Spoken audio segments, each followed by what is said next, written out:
Abi şimdi bir tane arkadaş dedik, ayın 30'unda o da Mersin'e gidecek. Beni bilet ayırabilir miyim? Abi o zaman da bilet ayıralım. Şimdi oraya gitsen ben oraya göndereyim.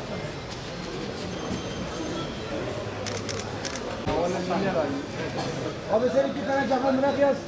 Ben bir tane cakal bırak. Baba bir daha buranın bilgi var ya, abonesi aslının üzerinde ya. Çiğ. Onu ayıkla.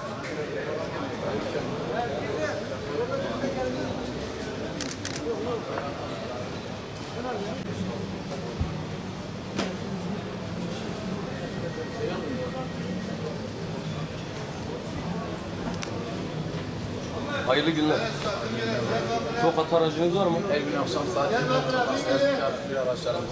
Araclarınız nasıl? Kart 1, Levek, Maraton. Maraton. Evet. Beyefendi Tokat değil mi? Evet. Yalan. Buradan sana şöyle Tokat değil mi? Evet. İsim neydi beyefendi? Mustafa Karakuş.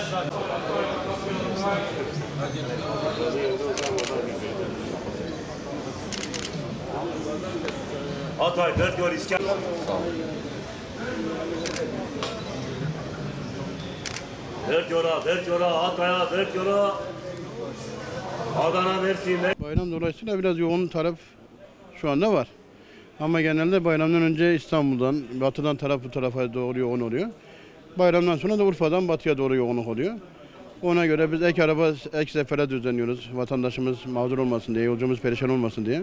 Ek seferler düzenliyoruz. Elimizden geldikçe yardımcı olmak istiyoruz. Ama yolcularımızdan ricamız korsan firmalara falan olmasınlar. Çünkü korsan firmalar bu tarihlerde çok çoğalıyor. Merkez arabalardan alsınlar, merkez firmalardan alsınlar ki rahat bir yolculuk yapsınlar. Yolculuklarda zehir olması kendilerine.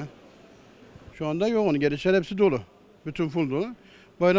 Bayramın gidişine mesela buradan gidişler bayrama kadar fazla yoğunluk yok. Sadece memur arkadaşların falan gidişler var. Ama şu anda batıdan Urfa'ya doğru çok yoğun bir talebimiz var. Biz o nedenle de ek araba çıkardık, ek sefere düzenledik ki yolcularımız mağdur olmasın. Bizde karabalık yoğun bir şey yok yani.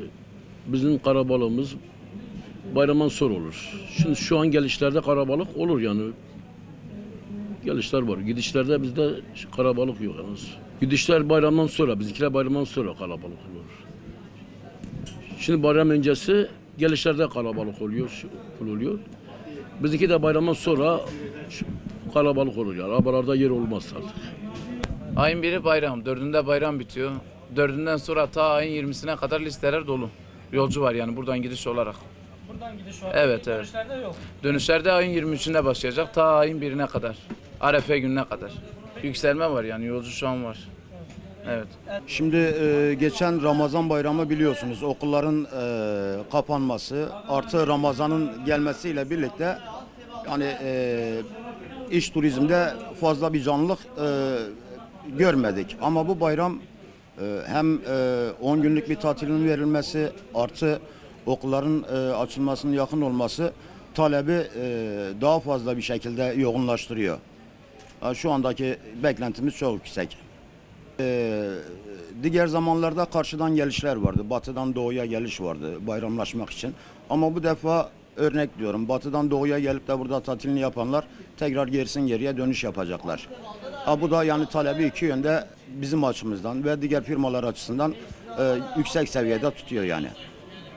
Şu anda daha bayram yoğunluğunun tabii ki onun etkisinin altındayız da daha yoğunluk başlamadı. Bayramdan sonra, bayramın son günden sonra yoğunluk buradan başlar. Bayramdan sonra yoğunluk başlar. Şu anda herhangi bir satış yok. Herhangi bir satış. Şu anda gelişlerde yoğunluk var. Bayağı yoğunluk gelişlerde var. Tabii bayram tatili de 10 güne uzattığına göre yani bayramdan sonra bayağı burası yoğun olur. Bayramın son günde itibaren burası bayağı yoğunluk olur otogar. Yani en azından tahminime göre, kendi görüşüme göre çünkü her sene bu işi yaptığım için aşağı yukarı 25 senede böyle bu işi de yapıyorum. Katibim. Bayramın son günde itibaren en azından 20 gün falan yoğunluk devam eder. Yoğunluk olduğu için de daha iyi olur. Mesela bugünlerde şu anda arabaların hemen %99'u boş gidiyorlar.